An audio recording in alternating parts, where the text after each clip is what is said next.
अस्सलाम वालेकुम नाजरीन, ताज़ा तरीन अपडेट से आपको आगाह करती चलूँ कि मुल्क में मौसम की सूरत हाल ख़राब होती जा रही है, जिसकी बिना पर महकमा मौसमियात ने एक रेड नोटिस जारी किया है, रेड अलर्ट जारी कर दिया गया है। उसमें क्या बयान जारी किया है, जानने के लिए हमारी वीडियो को एंड तक ज़रूर देखिएगा। और अगर अभी तक आपने हमारे चैनल को सब्सक्राइब नहीं किया तो बेल आइकॉन को प्रेस करके हमारे चैनल को सब्सक्राइब कर दें।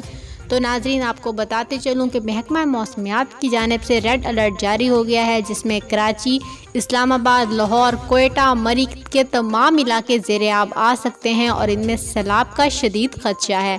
जी हाँ नाजरीन, तो इसलिए वहाँ के लोगों को हंगामी सूरत हाल की कंडीशन में निपटने के लिए नोटिस जारी कर दिया गया है कि वो जितनी एहतियाती तदाबीर कर सकते हैं कर लें। इसके साथ ही आपको बताते चलूँ कि ईद उल अज़हा पर भी मौसम की सूरत हाल यही रहेगी, क्योंकि बारिशों का जो स्पेल दाखिल हुआ था वो 10 जुलाई तक दाखिल रहेगा, जिसकी वजह से मुल्क में सूरत हाल यही रहेगी। इसी तरह की अपडेट्स हमसे जानने के लिए हमारे साथ जुड़े रहिएगा। अल्लाह हाफिज़।